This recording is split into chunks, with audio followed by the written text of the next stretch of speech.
The big ultimate fight is in the turbine room of the dam. I suppose, in a way, you often expect the ending to be some big dramatic thing, which, you know, to be honest, it works, doesn't it? That is one hell of a climax for the T-800, the Rev-9, Grace, Sarah Connor, and Danny, just to kind of end this film and maybe begin something new. Should be easy enough. When you do the stunts and you do all this action stuff, you never really know what it's going to end up looking like. It's so crazy, the amount of people, the amount of work, the amount of time. You can never imagine something this big. I've never done anything even close to this huge. T2 might have been this in its day, but all these years later, it's like, holy crap, it's huge.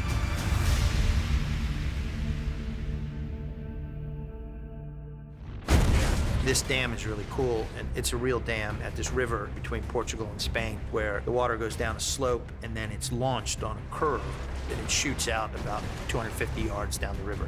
The guys at the dam told us, if you're standing next to it while it's running, it displaces so much air that it would suck you in like a jet engine. It's crazy.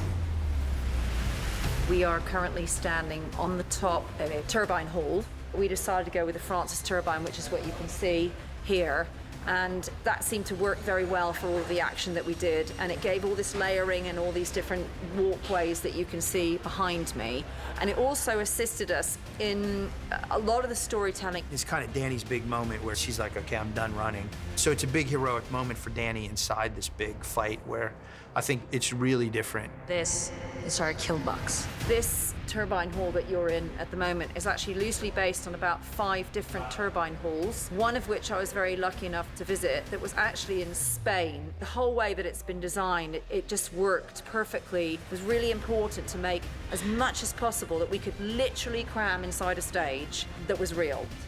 We've built nearly 2 full turbines. There's a half pit, a full turbine, and then this is another half turbine. So we decided to extend it and make it so it's 6 turbines. So when it actually gets shown and you see it, that will be a CG extension to make it look much bigger.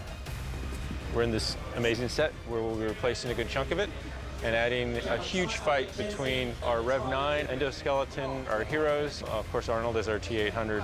And there'll be a lot of people wearing interesting hats running around because of the nature of some of our stunts.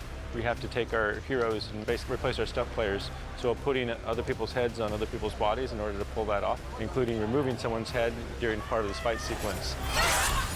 We've been preparing for it for many months, and even more people than us have been preparing for us to be prepared for it. So we're very excited to have an amazing final fight sequence.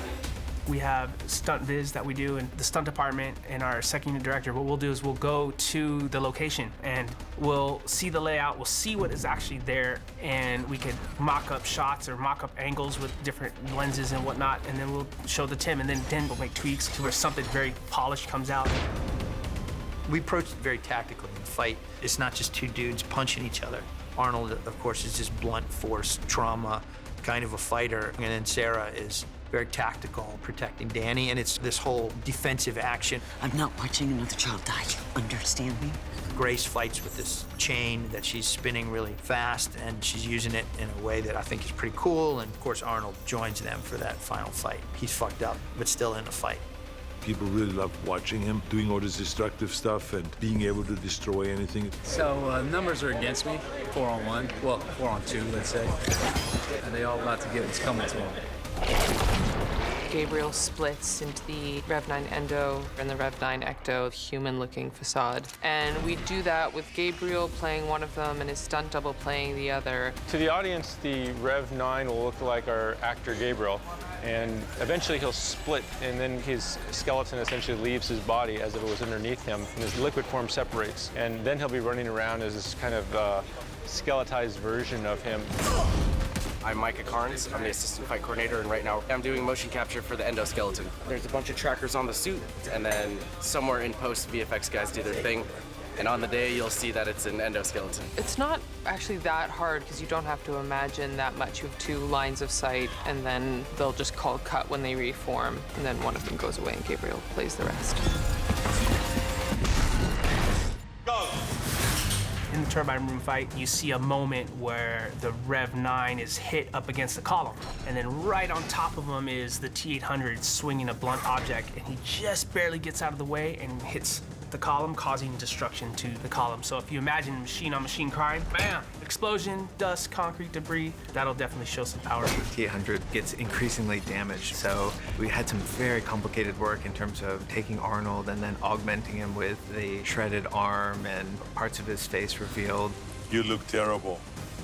At least I still have on my face. Arnold was up for it all, like he's giving us a great performance, and then we're just augmenting that.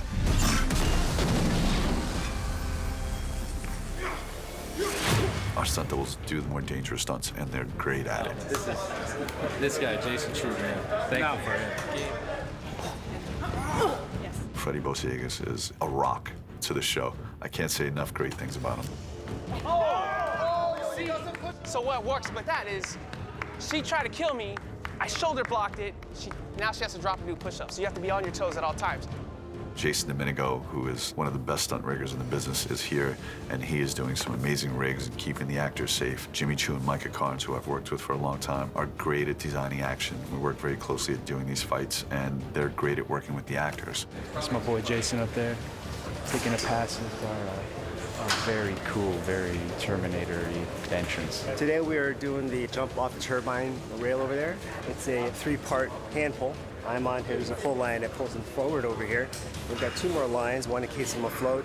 The other one is his back line that kind of slows him down on the way in. So it's kind of critical, because if I pull him too short, he'll hit the rail on the way over. And then if I pull him too far, he'll miss his mark.